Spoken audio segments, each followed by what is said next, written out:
Comment planifier une année remplie de succès et de réalisations? Avant de parler de 2024, j'espère que tu as déjà fait un plan pour 2023 et que tu as tout fait pour t'y tenir et atteindre les objectifs que tu as fixés, même si tu n'as pas atteint tous les objectifs.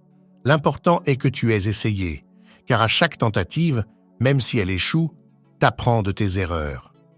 Personnellement, j'avais fixé des objectifs très ambitieux pour 2023 et quand je les revois aujourd'hui, je trouve qu'ils étaient presque impossibles. Pourtant, j'ai réussi à en réaliser plus de la moitié. Même pour les choses que je n'ai pas atteintes, je m'en suis beaucoup rapproché et il est certain que je les atteindrai au début de l'année prochaine. Maintenant, dessinons notre plan pour 2024. Premièrement, je veux que tu te concentres sur les facteurs que tu peux contrôler. N'inclus pas dans tes objectifs des éléments qui échappent à ton contrôle. Par exemple, je ne peux pas fixer comme objectif que cette chaîne atteigne 50 000 abonnés car cela ne dépend pas de mon travail et de mes efforts. Mais je peux me fixer comme objectif de publier 52 vidéos pendant l'année, soit une vidéo par semaine, ce qui dépend directement de mes efforts. Il en va de même pour les objectifs financiers. Ne dis pas que tu veux que ta fortune soit de tant ou tant, mais cherche des objectifs plus concrets. Quel est le montant que tu veux investir? Combien d'heures veux-tu travailler sur ton nouveau projet? Combien de personnes veux-tu rencontrer? Combien de livres veux-tu lire cette année? Je te prie cette année de te concentrer sur ce qui est fondamental, sur tes précieuses compétences personnelles et ton domaine de connaissances inestimable, car ce sont ces choses qui apportent la richesse à long terme. Divise tes objectifs en deux parties, une partie où tu prends et une partie où tu donnes.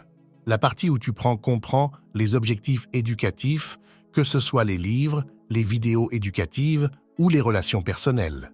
Et la partie où tu donnes comprend le travail, l'entrée dans des projets et le sport. Oui, le sport doit faire partie de ton plan annuel. Défie-toi de dépasser les limites de tes capacités physiques et mentales. Et quand tu fixes un objectif avec un nombre spécifique, disons que tu veux consacrer 100 heures à étudier la programmation, rappelle-toi qu'il y a environ 52 semaines dans une année. Divise les 100 heures par 52, ce qui fait environ 2 heures par semaine, et demande-toi s'il est possible d'employer 2 heures chaque semaine pour apprendre la programmation. Avec ce simple calcul, tu peux fixer des objectifs logiques et réalisables.